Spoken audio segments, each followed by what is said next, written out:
Hello बच्चों, आज हम क्लास 6 की साइंस का पहला चैप्टर पढ़ने जा रहे हैं जो कि न्यू एनसीईआरटी का है। That is the wonderful world of science. तो चलिए इसको समझते हैं। कभी ये सोचा है कि तारे चमकते क्यों हैं, या फूल खिलते कैसे हैं, या फिर पेन लिखना बंद क्यों कर देता है? अगर आपने कभी ऐसा सोचा है तो बधाई हो, आप ऑलरेडी एक साइंटिस्ट हो।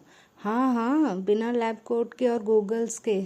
सोचो, आप फ्रिज के सामने खड़े हो, उसके अंदर का लाइट कब ऑन होता है? जब आप डोर खोलते हो, राइट? पर बंद करने पर लाइट ऑफ हो जाती है। लाइट क्यों ऑफ हुई? ये अगर आपके दिमाग में आया है तो ये क्यूरियोसिटी है किसी भी चीज़ को जानने की, और साइंस वहीं से शुरू हो जाती है जब आपके माइंड में किसी भी चीज़ को जानने की इच्छा जागती है, यानी कि जिज्ञासा जागती है। जब आप छोटे थे आपने हर चीज़ पूछी होगी अपने पेरेंट्स से कि ये क्या है, ये कैसे होता है, ये क्यों होता है। अब हम इन्हीं सवालों का जवाब ढूंढने जा रहे हैं एक नए नज़रिए से। अब आपको मैं एक स्टोरी सुनाती हूँ। एक दिन में मेरा पेन से लिख रही थी मैं, और वो चलते चलते बंद हो गया। तो मैंने सोचा शायद इंक ख़त्म हो गई होगी। तो रिफ़िल खोला मैंने और देखा कि हाँ, रिफ़िल ख़त्म थी, तो मेरी प्रॉब्लम सॉल्व हो गई। लेकिन अगर रिफ़िल फुल होती और फिर भी मेरा पेन नहीं चलता, तो मैं दूसरा सॉल्यूशन सोचती। मैं सोचती शायद इसकी इंक सूख गई होगी। फिर मैं कैप बंद करती, थोड़ा शेक करती, टेस्ट करती।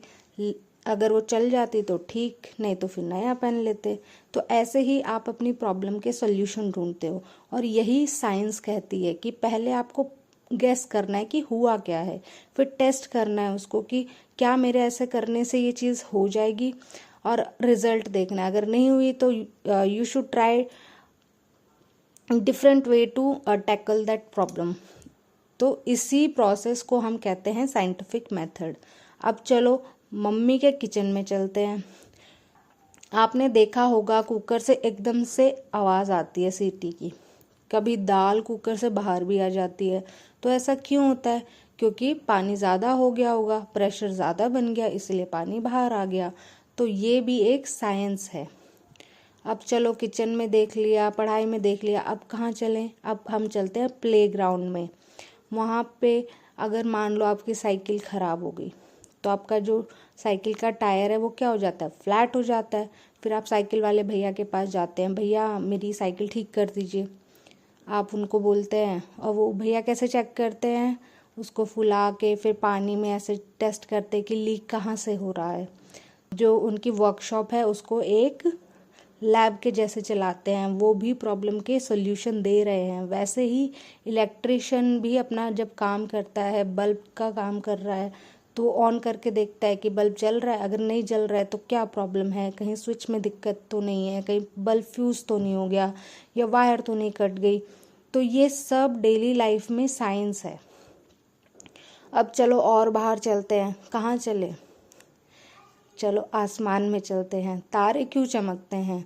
ये चांद गोल क्यों होता है, और कभी कभी आधा हो जाता है और कभी तो दिखता ही नहीं है? तो ये सब चीज़ें क्यों हो रही हैं? या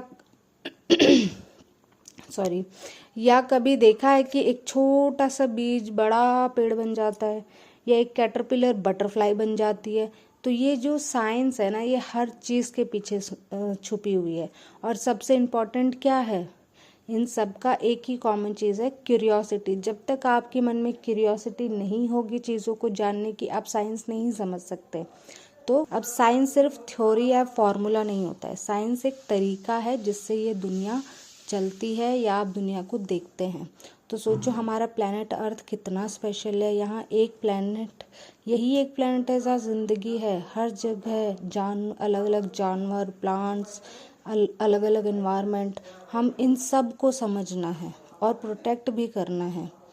और खाना, हाँ खाना भी तो साइंस है। आलू का पराठा, डोसा, राजमा चावल, सबकी कुकिंग के पीछे केमिकल और फिजिकल चेंजेस हो रहे हैं। और जो आपके आसपास जितने भी ऑब्जेक्ट्स हैं, पेपर है, मेटल है, रबड़ है, कपड़े हैं, ये सब अलग अलग मटेरियल से बने हैं। कैसे बने हैं, क्या डिफरेंस है? तो ये सब हम आगे आने वाले चैप्टर्स में समझेंगे। एक और बात याद रखना, साइंस कभी अकेले नहीं की जाती। साइंटिस्ट टीम में काम करते हैं, आइडिया शेयर करते हैं। तो अगर आपको कोई जवाब नहीं मिल रहा है तो दोस्तों से पूछो, टीचर से बात करो या कमेंट में डाल दो, मैं बता दूंगी। हम सब मिलके साइंस को और इंटरेस्टिंग बना सकते हैं। तो बच्चों, अब जब भी आप कुछ नया देखो या कुछ अजीब हो जाए तो क्यों पूछना मत भूलना। बस वहीं से साइंस स्टार्ट होती है। आपको ये वीडियो इंटरेस्टिंग लगा हो तो लाइक करो, कमेंट करो और अपना फेवरेट साइंस मोमेंट मुझसे शेयर करो। और हाँ, सब्सक्राइब करना मत भूलना, क्योंकि नेक्स्ट वीडियो जल्दी ही आएगी। तब तक के लिए ऑब्जर्व करते रहो, सोचते रहो और मज़े से सीखते रहो। Bye bye.